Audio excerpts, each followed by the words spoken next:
que decepcionaram bastante da balança comercial da China e os impactos. E, falando agora um pouquinho mais sobre petróleo, inclusive a Agência Internacional de Energia, ela reduziu a sua previsão de crescimento da demanda global de petróleo para este ano. A estimativa agora é de um aumento de 2,2 milhões de barris por dia, em comparação com a previsão anterior, estava em 2,4 milhões de barris de petróleo por dia. A Agência Internacional de Energia, inclusive, atribuiu essa revisão aí para baixo, aos desafios econômicos e ao aperto da política monetária em várias economias. A China, por exemplo, como a gente estava falando aqui sobre estes dados da China, que acabam decepcionando e mostrando uma recuperação muito mais lenta, sem a pujança ali do consumo interno, principalmente. A China ela é responsável por 70% deste crescimento em relação à demanda do petróleo, do uso do petróleo aí pela Agência Internacional. E para o ano que vem, também ali se espera uma desaceleração no crescimento desta demanda devido aí a essa recuperação muito mais fraca e também pelas medidas de eletrificação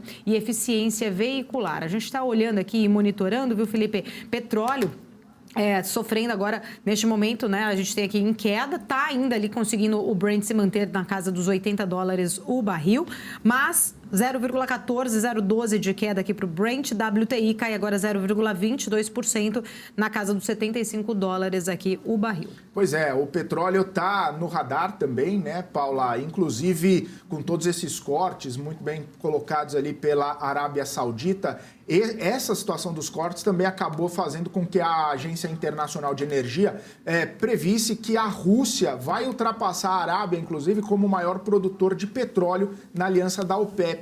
A produção saudita deve cair para 9 milhões de barris por dia entre julho e agosto, atingindo o nível mais baixo em 2 anos, justamente por conta desses cortes na oferta. Enquanto isso, a oferta da Rússia tem sido reduzida de forma mais lenta, permitindo, inclusive, que a Rússia assuma a liderança na produção de petróleo no cenário global. A Rússia que fez alguns movimentos, inclusive, anunciou um movimento de corte na produção, porém a Rússia, por conta de tantos embargos, tantas sanções em função da guerra contra a Ucrânia, a Rússia continua explorando o petróleo, continua fazendo vendas, não necessariamente para os países que estão sancionando, mas ainda tem uma demanda bastante grande do petróleo da Rússia, pelos países tidos mais aliados, né, Paula, à Rússia. Felipe, eu estou até olhando aqui o relatório da OPEP, que foi divulgado agora. A OPEP leva, então, a estimativa de alta na demanda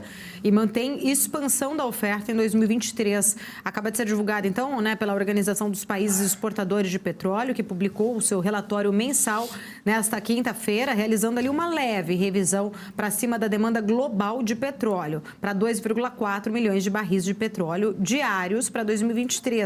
Trazendo um aumento de 0,1 milhão aí de barril de petróleo, Isso, de acordo com o cartel, essa revisão ocorreu devido a um aumento da demanda na China. Olha só, contradizendo um pouco a informação que a gente traz agora da Agência Internacional de Energia, Na expectativa aqui da OPEP, há essa leve, aumento ali dessa estimativa para de 0,1 do aumento, chegando a 2,4 milhões de barris de petróleo.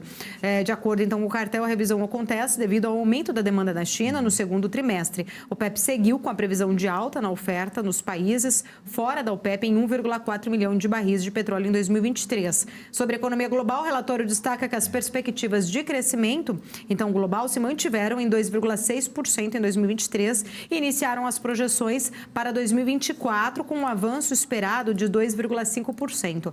Após isso, então, os índices ali recentes da economia brasileira, a OPEP revisou para cima a expectativa de crescimento do PIB do Brasil de 1% para 1,3% em 2023, projetando alta de 1,1% para o próximo ano. Pois é, Paula.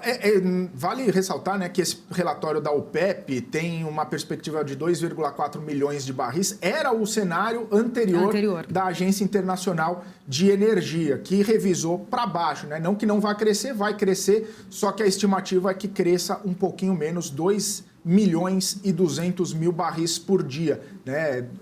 Tem toda essa situação de necessidade do barril e tudo mais, de petróleo, mas revisando para baixo aí toda essa perspectiva. Em relação ao crescimento do PIB, que você falou, é 1,3% crescimento do PIB. Interessante porque o PIB brasileiro, o próprio Ministério da Fazenda já revisou para cerca de 2,5%, muitas casas já falando acima de 2%. E interessante que nos últimos dados, né, divulgados até do PIB, o arrasto estatístico está cerca de 2,4%. Né? O PEP está bastante conservador aí no crescimento do PIB do Brasil para 1,3% agora em 2023, hein, Paula? Bem conservador nas estimativas, enquanto muitas casas aqui no Brasil, vários bancos, né, até bancos internacionais já estão revisando para 2% ou mais, né? O crescimento do PIB brasileiro agora em 2023. Então, conservador. Bem conservador. Exato. Daqui a pouco...